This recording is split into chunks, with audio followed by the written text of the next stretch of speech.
Sa lilim ng mga punong kahoy sa tabi ng ilog, sinasabing may isang lugar na hindi nakikita ng mata ng tao, ang Makaban City sa Inabanga.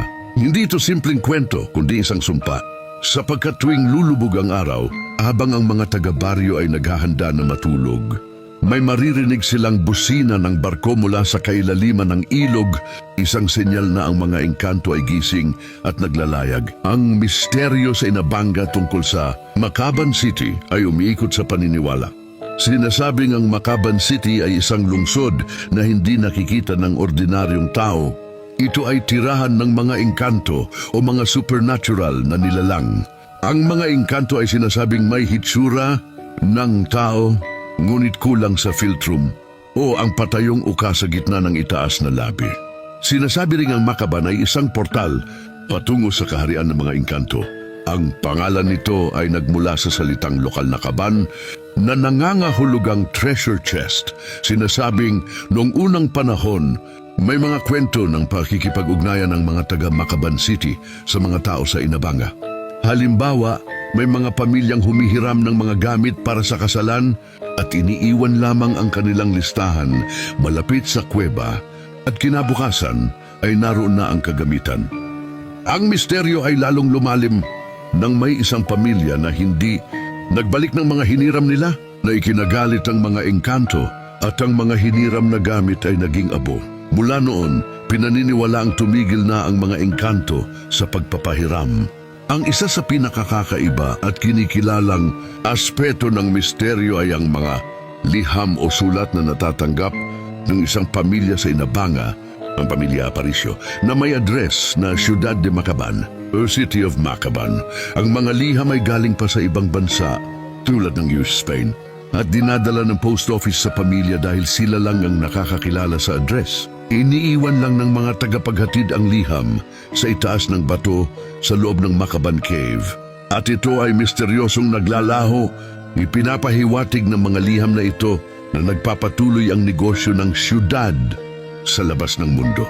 Hanggang na ngayon, may mga lokal na nagsasabing naririnig nila ang busina ng barko o foghorn of a ship, na sinasabing galing sa MS Segunda, isang barkong puno raw ng kakao at prutas na ini-export sa Amerika. Nararamdaman din ng mga residente sa tabi ng ilog na para bang may malaking bangka na dumaraan dahil sa biglang malalaking alon o big waves na iniuugnay din sa Makaban City.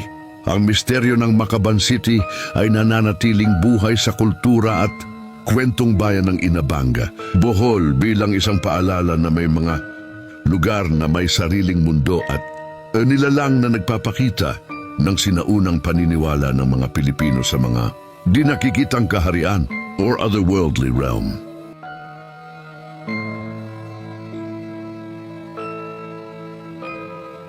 Isang halimaw na nilalang ang namataan sa isang lawa ng Loch Ness sa Colombia.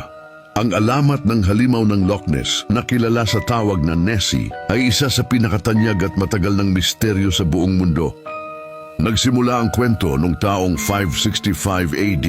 Sinasabing naglakbay si San Columba sa Escocia at nakita niya ang mga lokal na naglilibing ng isang tao malapit sa River Ness na dumadaloy palabas ng Loch Ness. Sinabi sa kanya na inatake at kinagat ng isang halimaw sa tubig ang taong yon habang lumalangoy sa ilog.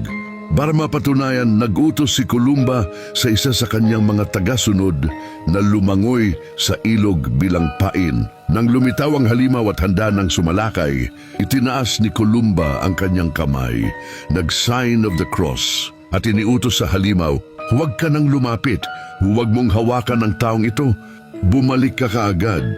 Ayon sa kwento, agad na umatras ang halimaw na tila hinatak ng hindi nakikitang puwersa at tumakas pabalik sa kalaliman ng lawa. Ito ang kauna-unahang nakasulat na ulat na nag-uugnay sa isang halimaw sa lugar.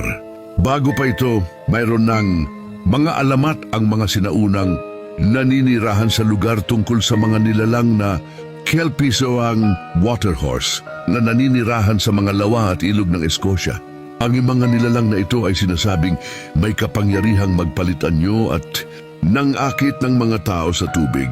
Lumipas ang maraming taon, bagamat may mga ulat ng pagkakakita, paminsan-minsan sa loob ng mga siglo, ang alamat ay naging isang pandaigdigang sensation noong 1933. Dahil sa mga sumusunod na pangyayari, isang bagong kalsada ang natapos sa tabing dagat ng Loch Ness na nagbigay ng mas malawak at mas malinaw na tanawin ng lawa, kaya mas madalas ang mga nakakakita. Noong Abril 1933, isang lokal na mag-asawa, sina George at Aldi Spicer, ang nagulat na nakakita sila ng isang napakalaking hayop tulad ng isang dragon o prehistoric monster na tumawid sa kalsada sa harap ng kanilang sasakyan at pumunta sa lawa. Dahil sa nangyayari, nailathala sa pahayagang Inverness Courier kung saan ginamit ng editor ang salitang monster o halimaw upang ilarawan ang nilalang. Mula noon, ang nilalang ay tinawag na Loch Ness Monster o Nessie. Pagkalipas ng isang taon, ang pinakatanyag na larawan ni Nessie ay kinuha umano ito ni Dr. Robert Kenneth Wilson at nagpakita ng isang maliit na ulo at mahabang leeg na umaangat mula sa tubig. Nagbigay ito ng ideya na si Nessie ay isang plesiosaur, isang uri ng aquatic dinosaur na naisip ng matagal nang wala. Lumipas ang maraming taon at inamin na ang surgeon's photograph ay isa lamang gawa-gawa o daya. Maaring inilagay lamang sa tubig at kinunan ng larawan. Ang kwento ni Nessie ay hindi pa nagtatapos sa pagbubunyag ng dayam. Sa halip, nagpatuloy ang paghahanap at interes ng publiko. Nagkaroon ng maraming ekspedisyon gamit ang sonar, underwater cameras, at maging DNA survey noong 2018 upang alamin kung anong organismo ang naninirahan sa lawa. Iminungkahi ng DNA survey noong 2018 na mayroong maraming European eel sa lawa at posibleng ang mga napakalaking igat ang nakikita ng mga tao. Ang alamat ni Nessie ay nagsimula bilang isang mitolohikal at relihiyosong kwento noong ika-6 na siglo, sumikat sa modernong panahon at naging isang pandaigdigang simbolo ng misteryo kahit pa napatunayang daya. Ang pinakatanyag na litrato nito, hindi nagtatapos ang kwento dahil nananatili itong isang malaking bahagi ng kultura ng Escocia at patuloy pa rin ang pag-asa ng mga tao na balang araw ay makumpirma ang pagiral ng tinaguriang cryptid na ito.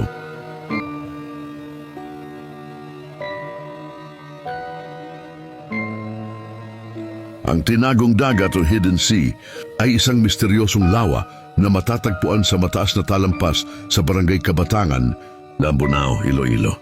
Bagamat ito ay isa ng kilalang ecotourism site, ang alamat nito ang nagbigay ng hiwaga sa lugar. Ang pinagtitiwalaan at romantikong bersyon ng alamat ay umiikot sa isang malalim na pag-iibigan. Noong unang panahon, sa isang liblib na sitio sa Lambunao, may isang magandang binata na nagngangalang Nagong. Kilala si Nagong sa kanyang pagiging masipag, malakas, matulungin at may magandang kalooban. Dahil sa kanyang mga katangian, siya ang paborito ng mga matatanda sa kanilang lugar. Isang hapon habang pauwi si Nagong mula sa bukid, nakita niya ang isang dalaga na ang kagandahan ay maihahalin tulad sa isang diwata. Ang pangalan niya ay Agat. Nagkatagpo ang kanilang mga mata at agad silang nahulog sa isa't isa. Subalit, si Agat ay isang napakahinhin at mahiyain na dalaga. Ang ama ni Agat ay napakahigpit at ayaw na makikipag-usap ang kanyang anak sa kahit sinong binata. Kaya't palihim silang nagkita at nagtagpo sa isang tagong lugar malapit sa isang ilog. Araw-araw, lumalalim ang kanilang pag-iibigan. Isang hapon, nahuli ng ama ni Agat ang dalawa. Nagalit ang ama, sinaktan si Agat at hiyang-hiya namang pinalayas si Nagong. Ikinulong ang dalaga sa kanilang bahay at mahigpit na binantayan. Ngunit hindi napigilan ang pagmamahalan ng dalawa. Isang gabi tumakas si Agat. Hinanap siya ni Nagong at natagpuan siya sa tagpuan nilang ilog. Dahil sa takot na muling paghiwalayin, nagdesisyon silang magtanan at manirahan sa malayong kagubatan, kung saan masaya silang namuhay ng sama-sama sa kabila ng hirap. Hindi nagtagal, nagkasakit si Agat at namatay. Nawasak ang puso ni Nagong sa matinding kalungkutan. Araw at gabi, binantayan niya ang puntod ng minamahal. Dahil sa labis na pighati, Tuluyan ding nagkasakit at namatay si Nagong. Inilibing siya sa tabi ng puntod ni Agat. Ang mga luha na umagos mula sa mata ni Nagong dahil sa matinding pagdadalamhati ay milagrong umapaw at dumaloy. Ang pinaglibigan ni Nagong at Agat ay unti-unting napuno ng tubig hanggang sa naging isang malaking lawa. Ang lawa na ito ay tinawag na Tinagong Dagat. Pinagsamang Nagong at Agat ng mga tao sa lugar. Ito ay naging simbolo ng wagas, tapat at walang kamatayang pag-ibig ni Nagong at Agat na kahit kamatayan ay hindi kayang paghiwalayin. Bukod sa alamat ng pag-ibig, may mga hiwaga at paniniwala ang mga lokal tungkol sa Tinagong Dagat. Ang lawa ay talagang nasa tuktok ng bundok at napapalibutan ng birheng kagubatan. Kaya't ang ideya ng isang dagat o malaking lawa na nakatago sa tuktok ay nagbigay misteryo sa mga tao. Naniniwala ang mga katutubong naninirahan malapit sa lugar gaya ng mga panay Bukidnon na ang Tinagong Dagat ay tirahan ng mga espiritu, engkanto at iba pang tagabantay. Kaya't sinasabing kailangang maging maingat at magalang ang mga bumibisita upang hindi sila magalit at magdulot ng masamang kapalaran. May ilan ding naniniwala na ang lawa ay nagtataglay ng maywagang kapangyarihan o anting-anting na nagdaragdag sa misteryosong alindog ng lugar.